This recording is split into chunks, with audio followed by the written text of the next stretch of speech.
Hello everyone, once again welcome back to this authentic platform and today we are going to discuss the question paper of SSC MTS. So let's start. MTS में आए हुए सभी questions आज हम discuss करेंगे। ये मेरी rough sheet है और मैं ऑलमोस्ट सारी चीज़ें इसके अंदर कवर कर दूंगा, सभी सब्जेक्ट जो भी हैं। तो सबसे पहले आपको बता दूं, पेपर जो आपका होगा वो दो ग्रुप के अंदर होगा, ग्रुप वन और ग्रुप टू। ग्रुप वन के अंदर आपको मैथ्स और रीजनिंग करनी है, ठीक है। ग्रुप वन के अंदर आपको दो ही सब्जेक्ट है, मैथ्स और रीजनिंग। ये ध्यान रखिए कि मैथ्स और रीजनिंग के अंदर कोई भी नेगेटिव मार्किंग नहीं है, तो आपको कोई भी क्वेश्चन नहीं छोड़ना है। जितने क्वेश्चन आपको आते हैं वो तो करने हैं, जो नहीं आते हैं उनको भी करना है क्योंकि नेगेटिव मार्किंग नहीं है, ठीक है। तो वन बाय वन क्वेश्चंस को डील करते हैं। अब सबसे पहले देखो, ये जो वेन डायग्राम के क्वेश्चंस मैंने यहाँ लिखे हुए हैं, वेन डायग्राम ही सिर्फ रीजनिंग में वेन डायग्राम ही टफ आया था, बाकी सब सारी चीज़ें सारे क्वेश्चंस इजी थे। जैसे कि यहाँ देखो, आप देख पा रहे होंगे वर्ड्स के आगे लिखा हुआ है वर्ड्स आर शॉर्ट। कुछ वर्ड जो है शॉर्ट हैं, कुछ शॉर्ट जो है लॉन्ग है, कुछ लॉन्ग जो है ट्री है। यानी कि इसमें थोड़ा लंबा दे रखा था। जो वेन डायग्राम के क्वेश्चन आ रखे थे वो थोड़े थोड़े लंबे से थे, थोड़े लॉन्ग थे। तो आप चाहे तो उनको लास्ट में भी करना प्रेफर कर सकते हैं, या अगर आप अच्छे हैं, डबस्टर हैं, आप परफेक्ट है, तो आप उसको फटाफट करके आगे बढ़ सकते हैं। अब जो सीरीज़ आई हुई थी जो इस टाइप की एनालॉजी में, वो सिंपल थी। देखो सी लिखा हुआ था, सी के नीचे मैंने थ्री लिखा हुआ है, L12, इनको मल्टीप्लाई करके 36 बनता है। तो पूछा हुआ था एफ और पी का कोड कितना होगा। तो आप जब सीरीज़ करेंगे, ये मोस्टली यही पैटर्न अब फॉलो होने वाला है ऑलमोस्ट सभी शिफ्ट्स में, या अगर इसमें कोई बदलाव आता है तो देखा जाएगा। तो आप सबसे पहले उस नंबर को लिख के मल्टीप्लाई करके देखें, अगर आपका सेट हो रहा है तुरंत करके आगे बढ़ें फटाफट, ठीक है। तो नंबरों को मल्टीप्लाई करें लिख के डायरेक्ट ही। और जो ये वाले क्वेश्चन थे ये बहुत ही ईजी हैं, आपको इसमें ज़्यादा दिमाग नहीं लगाना, आपको सिर्फ एक ही सीरीज़ पकड़नी है। उनमें सिर्फ +1 हो रहा था, ठीक है। तीन चार क्वेश्चन थे ऐसे ही, सब में या तो +1 हो रहा होगा, अगर आपके में +1 नहीं है तो -1, +1 या -1, ये वाली सीरीज आपको चेक करनी है। जैसे कि देखो, यहाँ सी से डी पे गया ना, तो यहाँ +1 था, डी से ई पे गया +1, सिर्फ +1 वाली सीरीज है। ज़्यादा से ज़्यादा +2 हो रहा होगा, ठीक है, या +3। इससे आगे एमटीएस में आपको लेके नहीं जाने वाला, क्योंकि मेरे पेपर में सारे क्वेश्चन ऑलमोस्ट +1 या 2 पे ही ख़त्म हो गए थे। 3 पे थे एक जो आपको साफ पता चल रहा था, ओ लिखा हुआ था 15 और आर लिखा हुआ था। तो आप फर्स्ट या लास्ट से पकड़ के उसको लपेट दें तुरंत ही, सेकंडों के हिसाब से। बहुत टाइम बचेगा अगर आप परफेक्ट हैं, मैथ्स वगैरह आपकी अच्छी है और नहीं भी आ रहे हैं क्वेश्चंस, तो आप उसको क्या करना है, आपको करने सारे हैं, अटेम्प्ट सारे करने हैं, ठीक है। एक क्वेश्चन था डायरेक्शन बेस्ड, और कि पांच लोग हैं, पांच लोग LMNKMOS ऐसे करके दिए हुए थे, और बोला था एन सबसे ऊपर है, मतलब डायरेक्शन के इससे नीचे है, एल उससे नीचे है, इस तरीके से करके आप देख लेंगे। पूछा हुआ था एल से नीचे कौन है, उसका आंसर MOS था, ठीक है। एल से नीचे कितने लोग हैं, तो एल से नीचे तीन ही लोग थे। इस टाइप के क्वेश्चंस की प्रैक्टिस कर लें। और मैं फिर बता रहा हूँ कि बहुत ही ज़्यादा टफ क्वेश्चन ग्रुप वन में नहीं थे, ग्रुप टू में बहुत टफ क्वेश्चन थे, उसको अभी डिस्कस करेंगे। चलिए, मैथ्स में आपको करना क्या है। मैथ्स में अगर आपने रेशियो कर रखा है, रेशियो वाले चैप्टर को पढ़ें आप। रेशियो वाले क्वेश्चंस क्योंकि इसके अंदर आए हुए थे, बहुत ही सिंपल। आपको एक टेबल बना के दे देगा, टेबल में लिखा होगा कि कुछ प्लेयर फुटबॉल खेलते हैं, 300 प्लेयर फुटबॉल खेल रहे हैं, ठीक है। 100 प्लेयर आपके हॉकी खेल रहे हैं, तो इनका रेशियो बताओ। सिंपल, दो जीरो से दो जीरो काट दिया, 3:4। इस तरीके के थे। आप डायरेक्ट जैसे ही लिखोगे वैसे ही आंसर आपके सामने आ जाएगा विद इन सेकेंड्स। मैथ्स में मैं आपको ये सलाह दूंगा, रेशियो कर लें, परसेंटेज। और परसेंटेज के भी बहुत ही लो लेवल के क्वेश्चन थे। और एक दो क्वेश्चन और मैंने लिखा हुआ, हाँ, MPCP वाले क्वेश्चन थे, कि किसी चीज़ का आपको कॉस्ट प्राइस दे रखा है, मार्क प्राइस बता दो, डायरेक्ट आप आसानी से इसको कर सकते थे। बोर्ड मास, बिल्कुल बोर्ड मास के क्वेश्चंस यहाँ पे हैं। तो बोर्ड मास इजी था, लो क्वालिटी का बोर्ड मास था बिल्कुल ही। आप सीधे लिख लें BODMAS, और बस इसके हिसाब से डायरेक्ट बिना पेन लगाए सोल्व करते जाएं। ब्रैकेट खोलें, ओपन करें, ऑफ को सोल्व करें, डिवाइड मल्टीप्लाई ऐड सब्सट्रैक्शन, अगर आप ये कर पा रहे हो तो बिल्कुल आप कर पाओगे। और जो ये क्वेश्चन दिख रहा है आपको, ये मेरे पेपर में ही आया हुआ क्वेश्चन है आपके सामने। ये इस टाइप का कुछ फ्रैक्शन दिया हुआ था, ठीक है। तो इस टाइप का एक फ्रैक्शन था, सिंपल। मैथ्स आप लोग कर पाएंगे, इजीली कर पाएंगे मैथ्स। चलिए अब थोड़ा आगे चलते हैं। मैथ्स इजीली कर पाओगे आप। और जो उसमें हम डिटेल में डिस्कस करने वाले हैं, वो जो आपको रुला दे देने वाला पार्ट है, वो है भाई GS। मैथ्स और रीजनिंग सबका हो जाएगा ऑलमोस्ट, जिसने थोड़ा बहुत पढ़ा हुआ है। और क्योंकि I am a teacher of English language, तो इंग्लिश को तो हम डिटेल में डिस्कस करने वाले हैं। सारे क्वेश्चंस मैं आपको बताता हूँ। और इसमें जो एक्चुअली क्लोज टेस्ट आया था, वो मैंने 2 कॉपी इंटरनेट में मुझे मिल गया, तो मैंने उसको पेस्ट कर दिया लास्ट में। अभी उस पर डिस्कस करते हैं। चलो इंग्लिश की ही बात करते हैं, या इंग्लिश की कोई सेपरेट वीडियो डालेंगे बाद में, टाइम लगा तो। अभी देख लें फिलहाल उसमें क्या था। बिलीफ की करेक्ट स्पेलिंग, एक्सक्लूसिव की करेक्ट स्पेलिंग और म्यूचुअली की करेक्ट स्पेलिंग। स्पेलिंग एरर के क्वेश्चन थे तीन चार, आइए अब इसको डिटेल में बता देता हूँ मैं आपको। स्पेलिंग एरर जो बिलीव का आया था वो तो सिंपल था, साफ साफ दिया हुआ था चार स्पेलिंग, उसमें से आपको रोंग वाली निकालनी, राइट वाली, रोंग वाली निकालनी थी एक्चुअली, ठीक है। बिलीव की उसमें रोंग स्पेलिंग दी हुई थी, BELIEIF लिखा हुआ था, जो कि सही स्पेलिंग होती है BELIF। मैं स्पेलिंग एरर्स के क्वेश्चन को इस तरीके से डील करता हूँ, जो करेक्ट जो स्पेलिंग्स दी होती हैं उनको करेक्ट वाली को मैं अपनी शीट पे लिख के देख लेता हूँ। आपका क्या तरीका, आप उस तरीके से जा सकते हैं। जैसे कि म्यूचुअली की दे रखी थी स्पेलिंग, और उसमें पूछा हुआ था कि करेक्ट स्पेलिंग आपको बतानी है कौन सी है, तो मैं लिख के ट्राई करता हूँ, जैसे कि ये वाली गलत है, ये वाली सही है। इसी तरीके से एक्सक्लूसिव की स्पेलिंग दे रखी थी बहुत ही, EXCLUSIVE, एक्सक्लूसिव आपको ढूंढना था उसमें से कि सही कौन सा होगा। स्पेलिंग एरर आए हैं अच्छे खासे, तो स्पेलिंग एरर्स को देख लें। एक चीज़ और बता दूं मैं आपको कि स्पेलिंग एरर्स दो तो सिंपल थे, दो थे सेंटेंस में, जैसे कि ये वाला, इसको देखो आप, इसमें स्पेलिंग एरर कैसे आ रखा है, all are working mutually exclusive. तो इसमें पूरा सेंटेंस आपको दे रखा होगी, पूरी लाइन, और उसमें बोल देगा कि कौन सा सही है बिल्कुल, तो आपको पढ़ना होगा। जैसे कि इसमें देखो म्यूचुअली में डबल एल है, लेकिन एक्सक्लूसिव में CIVE दिया हुआ है, तो ये वाला रॉन्ग हो गया, ये वाला राइट हो गया। चार ऑप्शन मैं बना नहीं पाया, और इतनी जल्दी में मैं लिख भी नहीं पा रहा था वहाँ से क्वेश्चंस। तो इस तरीके से देख सकते हैं इंग्लिश आप। बिलीव की सही स्पेलिंग मैंने आपको बता दी कि ये आया था, बिलीव की सही स्पेलिंग आपको करनी है खुद ही सेलेक्ट। सिनोनिम पूछा हुआ था कंटेजियस का, कंटेजियस का मतलब होता है प्रदूषित, पॉल्यूटेड, ठीक है। इजी लेवल के सिनोनिम एंटोनिम, बिल्कुल बहुत ही इजी लेवल के। और एंटोनिम पूछा हुआ था ट्रिकैरियस का, तो इनके ऑप्शन के हिसाब से मैंने यहाँ पे देखो सारे के सारे, ट्रिकैरियस का मतलब डिसलॉयल, अनरिलायबल, जिस पे भरोसा ना किया जा सके, डेंजरस, ऐसा कुछ था।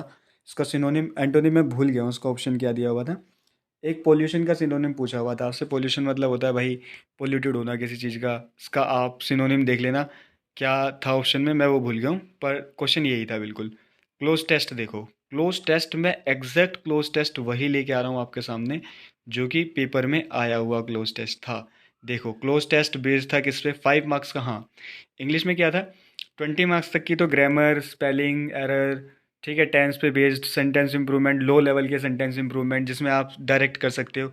कहीं पे हैज़ दे रखा था, हैज़ लिखा हुआ है या हैव लिखा हुआ है, उसके बाद आपसे सीधे फॉर्म पूछ ले, आपको पता है हैज़ हैव के बाद हमेशा वर्ब की थर्ड फॉर्म आती है, डायरेक्ट कर सकते हो आप बिल्कुल। इंग्लिश बिल्कुल लो थी। और देखो बेस्ड ऑन अलास्का ट्रैवलिंग 100%, ये मेरे को अभी भी याद ही है, और ये मैंने गूगल पे जैसे ही टाइप किया तो सेम टू सेम उठ के आ गया, क्लोज टेस्ट के फॉर्म में यही आया हुआ था। आप इसको सिर्फ एक बार पढ़ लें। देखो मैं इसके जो फिलअप्स हैं उनको अंडरलाइन कर देता हूँ कौन कौन से थे। सबसे पहले, in early 1920 settler came to Alaska, Alaska आए थे वो गोल्ड की सर्च में। तो ये जो गोल्ड है ना, यहाँ पे फिलअप दिया हुआ था, वहाँ पे ऑप्शन दे रखे थे आयरन की, कॉपर की, ठीक है। अब आपको कैसे पता चला कि गोल्ड की बात हो रही थी, क्योंकि आगे कहीं पे इसमें एक ऑप्शन और दे रखा था जहाँ पे गोल्ड लिखा हुआ था साफ साफ, अभी देख लेंगे हम, कहीं ना कहीं इसमें गोल्ड लिखा हुआ था, और ये गोल्ड के डिस्कवरी के लिए वहाँ जाया करते थे, इस तरीके से दे रखा था। देखो इसमें जो फिलअप्स आए हुए थे वो मैं आपको बता देता हूँ। वाया डॉग स्लेड, ये फिलअप के रूप में आया हुआ था। और इसमें से और एक फिलअप था क्या, क्लोज टेस्ट के रूप में, एक फिलअप तो मैंने आपको बता दिया स्लेड का आया हुआ था। एक ये गोल्ड वाला आया हुआ था कि गोल्ड, पांच मिलेंगे आपको इसमें से, तो पांच में से दो तो हमने ख़त्म कर दिए। और एक बाय का होगा इसमें कहीं ना कहीं, ये रहा देखो, बाय लैंड, नहीं नहीं ये नहीं है, ट्रेवल्ड, निफ, trail they used to travel inland, हाँ ये देखो, इनलैंड, ऑन लैंड, एक ये वाला दे रखा होगा, और एक यूनाइटेड स्टेट्स से पहले बाय का। तो यहाँ पे ऑप्शन दे रखे होंगे by, by the Congress, at the Congress, in the Congress, तो आप सीधे यही रट लो। देखो गोल्ड, बहुत ही इजी तरीके से आप इसको कर सकते हो। गोल्ड देख लो आप इसमें से, मैं इसको फिर से मार्क कर देता हूँ, गोल्ड, अरे गुरुजी मान जाओ, याद रखना है आपको इसमें से गोल्ड, और गोल्ड के आगे आ जाओ बाय, बाय के आगे आ जाओ इनलैंड, और एक लास्ट वाला स्लेड। देखो अब मैं इसको समझा भी देता हूँ कि अलास्का में पहले ट्रैवलिंग होती थी डॉग्स के थ्रू, डॉग स्लेड यूज़ किया जाता था। अब ये जो स्लेड वर्ड है ना, इसको ऐसे समझा लो जैसे हमारे यहाँ झुट्टा बुग्गी चलती है इंडिया में, ब्लॉक कार्ट बोलते हैं जिसको इंग्लिश में, ठीक है। तो मैं डॉग स्लेड की इमेज दिखा देता हूँ, ये देखो अलास्का में पूरा बर्फ ही बर्फ होता है, तो वहाँ पे इनका यूज़ किया जाता था उस टाइम पे, वायर डॉग स्लेड यूज़ करते थे। बड़े बड़े हैवी डॉग्स हैं इनके, ले जाते थे। हॉर्सेस भी चल रहे हैं, पर इसमें बेसिकली इस वाले कॉम्प्रिहेंशन के अंदर डॉग की बात हुई थी, तो वाया डॉग स्लेड, स्लेड ये रही भाई जो छोटी सी बुग्गी होती है, इसको स्लेड बोलते हैं इंग्लिश में, ठीक है। ये बर्फ़ पे चल सकती है, इसका शेप साइज़ अलग अलग हो सकता है, इमेजेस आप गूगल से निकाल सकते हैं, कोई दिक्कत वाली बात नहीं है। ये अंडरस्टैंडिंग के लिए मैंने बता दिए, जिसकी इंग्लिश कमज़ोर है वो देख लें भाई, बस ये रट लो आप, क्या पता ये रिपीट हो जाए, वैसे चांसेस हैं रिपीट होने की, मे भी रिपीट हो जाए, तो आप इसको समझ सकते हो बिल्कुल। आप जीएस की बात करते हैं, देखो यार वीडियो, जीएस में ना second battle of Panipat, battle of Haldi घाटी, ये सब तो हर कोई बच्चा रट के बैठा हुआ था। जीएस इसकी आई थी बिल्कुल अत लेवल की, जिसको कह सकते हैं जीएस हार्ड लेवल की। तो जीएस में जिसने जो क्वेश्चन आता है वही करें, नहीं आता छोड़ दें, क्योंकि नेगेटिव मार्किंग इसमें 1 की है। मेरे से जो क्वेश्चन पूछा गया था, battle of Panipat, battle of Haldi Ghati, battle of Panipat, battle of Khanwa, अगर ये पूछते तो सेकंडों में कर देते।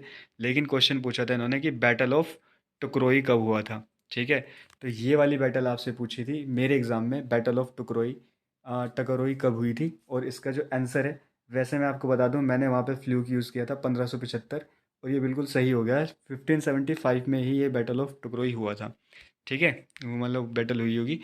सी, तो आप इनकी लिस्ट को निकाल के, यहाँ तक तो नोट्स में स्टैटिक जीके के सभी के पास ही होते हैं, एक बार डाल के देख लें, आगे बैटल्स पढ़ लें। जीएस में देखो मैं एकदम शॉर्ट में बताता हूँ, जीएस में ज़्यादा टाइम ना लगाएं अपना, ज़्यादा टाइम वेस्ट ना करें। जीएस के सारे क्वेश्चन यहाँ पे लिखे हुए हैं मैंने, ये रहे मेरे जीएस के क्वेश्चंस। तो उसमें हाँ मैं बता देता हूँ आपको, एक आया था, और ये क्वेश्चन था किस पे बेस्ड, बिल्कुल आर्टिकल, आईपीसी, सॉरी आर्टिकल नहीं था, आईपीसी 377 के बारे में। नेल तक सेंचुरी कहाँ पे है, वाइड एंगल किसकी बायोग्राफी किसकी है, किसने ये किताब लिखी है, किसके ऊपर ये किताब बेस्ड है, वाइड एंगल। पीएमकेवीवाई योजना कब शुरू हुई, 2016, 15, 14, एग्जाम ऑप्शन दे रखे थे। बैटल ऑफ, ये देखो मैंने मेंशन कर दिया नीचे, और सेंसस।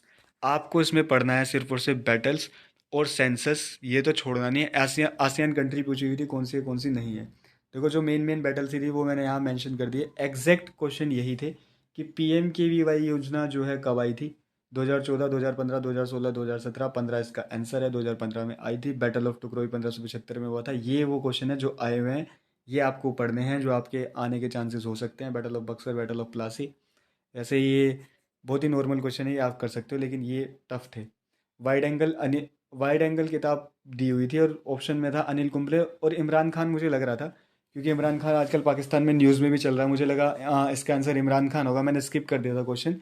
बट इसका आंसर जो है अनिल कुंबले है। ठीक है, आईपीसी 377 पूछा था किससे रिलेटेड है, अननेचुरल क्राइम्स, रोगेसी, ट्रिपल तलाक। ठीक है, तो ये क्वेश्चन मैंने बाई इस पे मैंने फ्लूक यूज़ करा, और ये मेरा गलत हो गया, मैंने इसमें सरोगेसी लगा दिया गलती से, इसका अननेचुरल क्राइम है आईपीसी। तो आईपीसी की भी क्वेश्चन आ रहे हैं, ये आपको ध्यान रखना है। प्लस सेंसस से जरूर पढ़ के जाना है आपको, सेंसस 2011 पूरा पढ़ देना है एक बार। ठीक है, यूट्यूब पे डाल लेना आप सेंसस 2011, 3600 वीडियो आ जाएंगी। सेंसस 2011 जरूर पढ़ें, उसमें से एक या दो क्वेश्चन आ रहा है। मेरे में क्वेश्चन आया था कि जो सेंसस 2011 है वो कौन से नंबर का सेंसस है। ठीक है, थोड़ा सा मैंने यहाँ पे सेंसस के बारे में लिख भी दिया है वैसे, पर आप सेंसस जरूर पढ़ें, सेंसस में से एक क्वेश्चन आपके शिफ्ट में जरूर आएगा। ठीक है, फर्स्ट सेंसस लॉर्ड म्यूजी ने कराया था 1872 में, ये तो सीडीएस में आया करते हैं क्वेश्चन। ठीक है, 2011 मेरे में ये पूछा था नंबर ऑफ सेंसस, 2011 का नंबर ऑफ सेंसस क्या है, कि कौन से नंबर का सेंसस है। हो सकता है फादर पूछ ले आपसे या कुछ भी पूछ ले, तो इन सारी चीज़ों को आप पढ़ लें। जीएस पे ज़्यादा जोर ना दें, यही सजेशन है जिनका आने वाले टाइम में एग्जाम है। जीएस पे जोर ना दें, इंग्लिश अपनी थोड़ी और बढ़िया करें, मैथ रीजनिंग बिल्कुल ईजी आएगा। सिर्फ किरण के टाइप 1 की प्रैक्टिस करके चले जाओ, पूरे 40 के 40 सही हो जाएंगे आपके, कोई दिक्कत नहीं है। ठीक है, और मिलते हैं आप जब कभी नेक्स्ट एग्ज़ाम होगा, एक जेन्युइन एनालिसिस के साथ मिलेंगे। तब तक के लिए take care, bye bye. Share with your friends जिनका एग्ज़ाम होने वाला है यही एसएससी एमटीएस वाला, ताकि वो कुछ बेनिफिट उठा सकें। Thank you everybody, Ram Ram.